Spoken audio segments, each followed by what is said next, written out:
All right, the news breaker of the day, Baltimore Ravens running back JK Dobbins has been cleared medically. He will not begin the 2022 season on the PUP list, and he will be in uniform versus the New York Jets Week 1.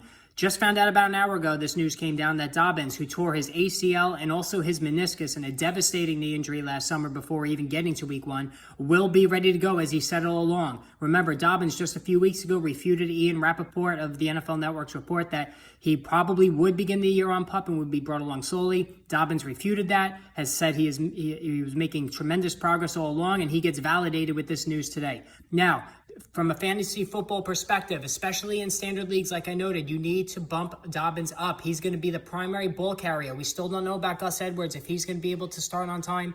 The Ravens, John Harbaugh has said the reason why things went off the rails last year, directly through the injuries to the running backs, the Ravens got out of the system that worked for them in terms of running the football heavily, not only with Edwards and Dobbins, but Lamar Jackson, and they were forced to throw, which is not a conducive way for the Ravens to win offensively. This year, with everybody back, hopefully, they're going to run the ball like never before, was Harbaugh's quote. And so Dobbins is going to be the primary ball carrier and the one who's going to make a run at 1,000 yards and also at double-digit touchdowns. I think he's going to be, a good place to put Dobbins projection-wise is 7 to 10 touchdowns. I also think he can catch 30 passes. Now, we haven't seen much in the way of pass catching out of Dobbins. He did some of that in college. I think he's got the ability to do better on that side of things. Whether the Ravens give him the opportunity and put that in the game plan, that's up for debate. But I think Dobbins does have the ability to contribute as a receiver if he's given the opportunity.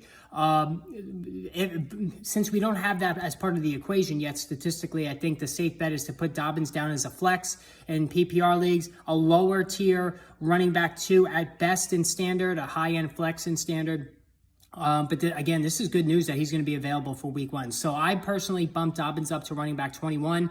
I have him right behind Breece Hall and Ezekiel Elliott. I did have him moved up ahead of Miles Sanders and Kareem Hunt and Chase Edmonds. So that's kind of where I have Dobbins. And I could even move him up a little bit more based, if he does get into any preseason games, which he probably won't, because why take a chance, for things, for disaster to strike again like last summer. But Dobbins has very explosive ability. If you check out his college tape and what he's done with the Ravens when he's healthy, he could take it the distance anytime he gets daylight from anywhere on the field. He's very explosive. He does have a nose for the end zone.